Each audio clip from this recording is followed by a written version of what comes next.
Hey, it's Tim with the University of Vinyl. Thanks for tuning in again today.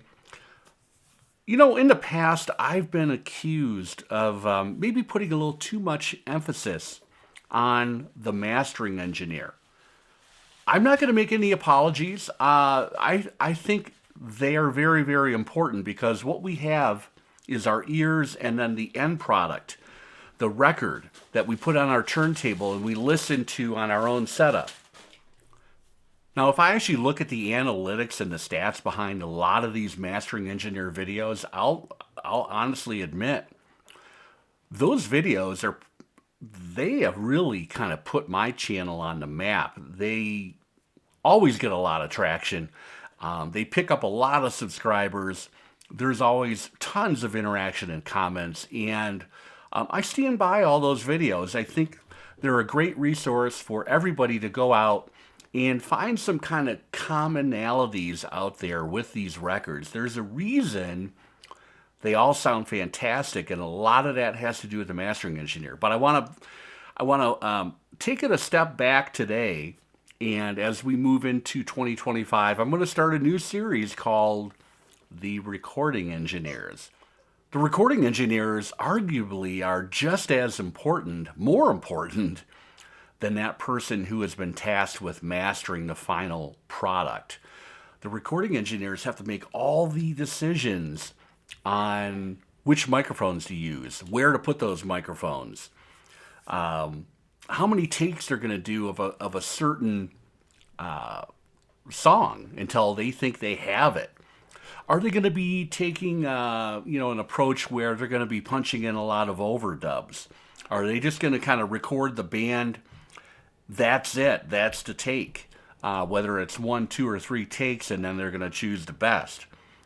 There is a recording engineer who is responsible for some fantastic sounding records from the mid to late 1970s. Those are the 5 I'm going to show today. His name is Donn Landee. Don Landy, closely associated with Warner Brothers producer Ted Templeman. They had a really, really symbiotic relationship for years.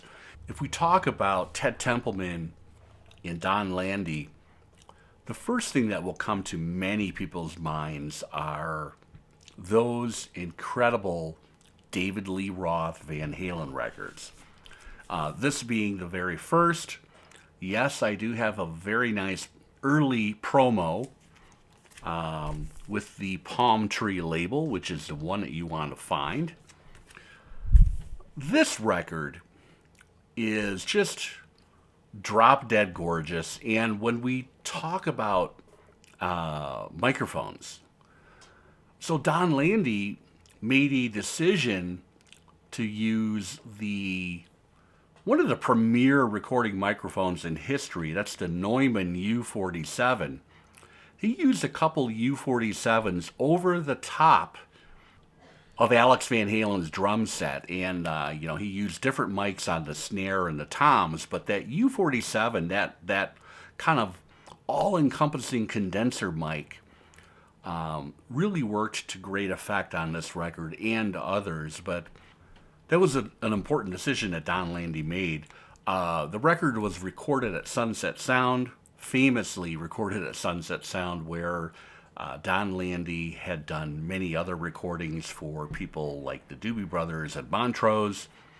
I dare you to go out and find an original pressing, hopefully an early pressing on that palm tree label, the Warner's label, and your jaw will drop when you hear the separation, the incredible soundstage. The fact that Eddie's guitar, this was a one guitar band, and there were not a lot of overdubs on this record. Donn Landee had to make a decision. How are we going to have Eddie Van Halen cut through with a very kind of thick rhythm section of Mike Anthony and Alex Van Halen, of course? And what he decided to do was place Eddie's guitar just a little bit off center in the actual mix, because there's been interviews with Landee, and he said if he would have gone straight down the middle with Eddie Van Halen's guitar, we would have been looking at a mono record. And that's exactly not what this is. This is an amazing piece of work. So that's the first thing I want to talk about. Donn Landee, engineering marvel, and recording engineer, and he did the mix on this as well. So go out and get an original pressing if you can find one. Hopefully it's clean, and you're gonna hear what I'm hearing.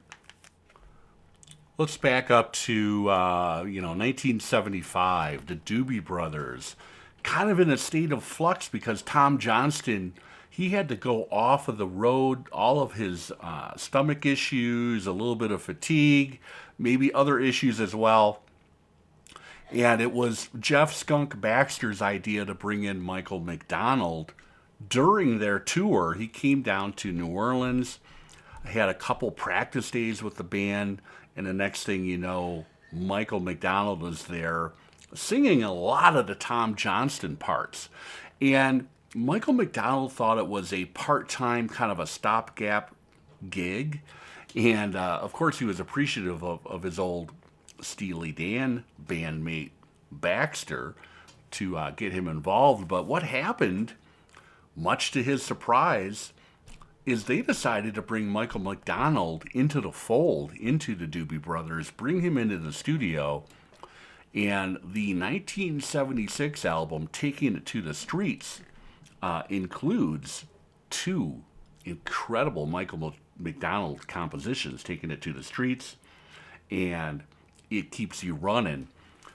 This is a really, really fantastic sounding recording. Another Donn Landee engineering job. Love this picture in Chinatown, and that was in San Francisco, obviously, where that was taken.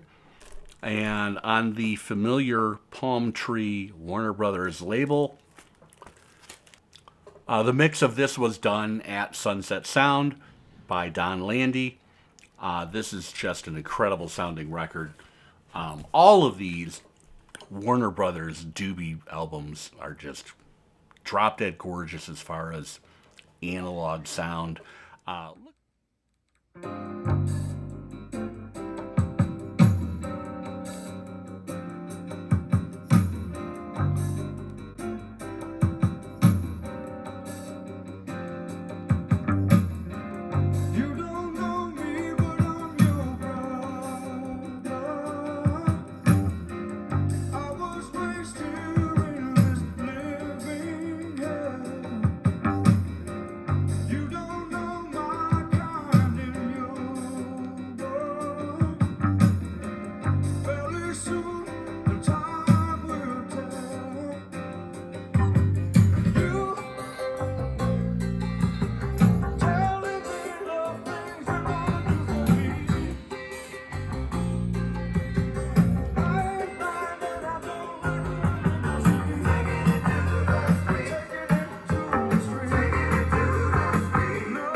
So when we're talking about taking it to the streets, the next album is kind of a sister album of that album, because on many of these songs, the Doobie Brothers were the backing band. Donn Landee was the engineer. Ted Templeman was the producer.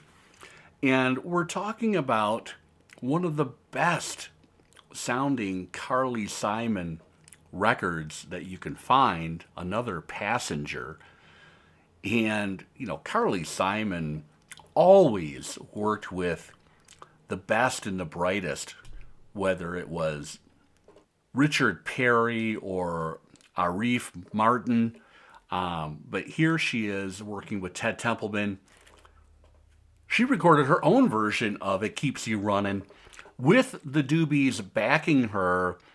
And this is really interesting. If you compare and contrast It Keeps You Running off of Another Passenger to Taking It to the Streets, you get a much more bluesy feel on the Carly Simon version. with a really nice shuffle beat, courtesy of John Hartman, Doobie's drummer. This is just an incredible, drop-dead gorgeous record, and highly recommended.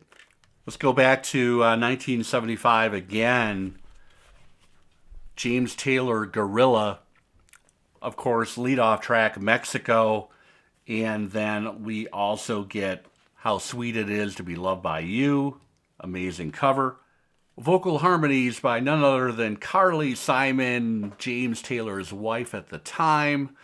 And there is an incredible tenor sax solo from dearly departed David Sanborn on How Sweet It Is to Be Loved by You. Other standouts, I Was a Fool to Care, Angry Blues, top players, top production, and great recording engineering, Donn Landee, James Taylor, Gorilla. Finally, 1982, a record that Donn Landee had a huge hand in working with Mike McDonald. He finally got a solo deal, and here we are with If That's What It Takes. And what it took here is a great group of songs and players. Just LA's finest came together with Mike McDonald to put this way up the charts in 1982, 1983. I keep forgetting.